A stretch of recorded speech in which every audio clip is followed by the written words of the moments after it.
தமிழகத்துல அண்ணாமலை அவர்களை ஆடு அப்படின்னு விமர்சனம் பண்றதும், ரோட்ல வச்சு ஆடை வெட்டி எதிர்ப்பு தெரிவிக்கிறதும், அவரை கேவலமா பேசுற வாய்களுக்கு இந்த வீடியோ சமர்ப்பணம். கர்நாடகா மாநிலத்துல சித்ராதுர்கா அப்படின்ற பகுதிக்கு நாங்க போயிருந்தோம்.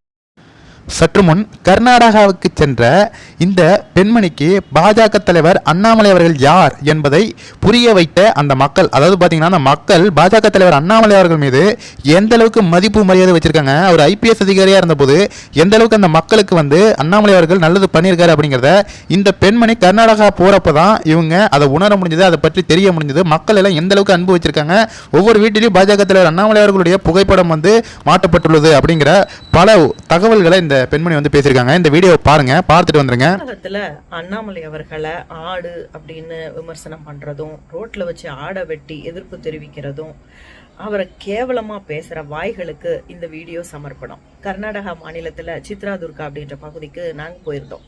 ஒரு ஹோட்டல்ல தமிழ்நாட்டை சேர்ந்தவங்கன்னு சொல்லி நம்மளை பார்த்து சில பேர் அங்க உள்ள பொதுமக்கள் பேசினாங்க. அப்படி பேசும்போது அண்ணாமலை அவர்களை ரொம்ப சின்சியர் ஆஃபீஸர், நேர்மையானவர், ரொம்ப பெருமையா பேசுறாங்க. அதை கேட்கும்போது ரொம்ப சந்தோஷமா இருக்கு. அப்படிப்பட்ட ஒரு நபரை கேவலமாக பேசுறதும் விமர்சனம் பண்றதும், அந்த வாய்கள்லாம் கர்நாடகால அவருக்கு எதிர்ப்பு தெரிவிக்கிற மாதிரி தெரிஞ்சா கூட இவங்க கொடுக்குற ட்ரீட்மெண்ட் வேற மாதிரி இருக்கும்.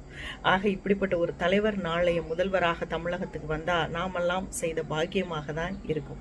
கண்டிப்பாக இந்த வீடியோவை பார்த்துருப்பீங்க. நம்ம பாஜக தலைவர் அண்ணாமலை அவர்கள் நம்மளுடைய மாநில தலைவராக நம்மளுக்கு கிடைச்சதுக்கு நம்ம எல்லாம் பெருமை பண்ணோம். இந்த அளவுக்கு ஒரு புகழ்மிக்க செல்வாக்கு மிக்க ஒரு பதவி, ஐபிஎஸ் பதவியை விட்டுவிட்டு தமிழக மக்களுக்காக சேவை செய்ய வேண்டும். கர்நாடக மக்களுக்கு தன்னால் முடிந்த உதவியை ஐபிஎஸ் பதவியிலிருந்து செய்துவிட்டோம், தமிழக மக்களுக்கு ஏதாவது நல்ல செய்ய வேண்டும் அப்படிங்கிறதுக்காக தன்னுடைய பதவியையே, ஐபிஎஸ் பதவியையே ராஜினாமா செய்துட்டு அவர் பல தியாகங்களை பண்ணிட்டு அரசியல் வாழ்வில் அரசியலுக்கு வந்தால் எவ்வளவு கெட்ட சொற்கள், எவ்வளவு அடிகள் வாங்க வேண்டும் அப்படிங்கிறது தெரிந்து உணர்ந்தே தான் பாஜக தலைவர் அண்ணாமலை அவர்கள் தமிழக அரசியலுக்கு வந்திருக்காரு. அதற்கேற்றார் போல அண்ணாமலை அவர்களை தினம் தினம் ட்ரோல் செய்வதாக இருக்கட்டும், அண்ணாமலை அவர்கள் எந்த அளவுக்கு புகழப்பட்டாரோ அந்த அளவுக்கு அதே மீடியாக்களிடமே அண்ணாமலை அவர்கள் பல ட்ரோல் செய்யும் அளவிற்கு தற்போது தள்ளப்பட்டுள்ளார். அதற்கு முக்கிய காரணம் தமிழக மக்கள் அண்ணாமலை அவர்களை நம்பிக்கொண்டிருக்கிறார்கள்.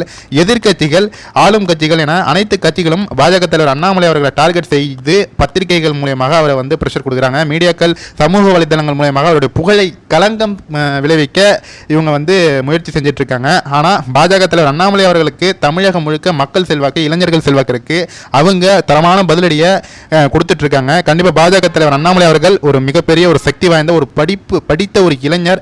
அவர் நம்ம தமிழகத்திற்கு முதலமைச்சராக ஆக வேண்டும் அப்படிங்கிறதா பல இளைஞர்களுடைய ஒரு கனவா இருக்கு. கண்டிப்பாக பாஜக தலைவர் அண்ணாமலை அவர்கள் தலைமையில் தமிழகத்தில் ஒரு ஆட்சி அமையும் அப்படிங்கிறதுல எந்த சந்தேகமும் இல்லை. கண்டிப்பாக இந்த வீடியோ ஷேர் பண்ணுங்க ஃப்ரெண்ட்ஸ்.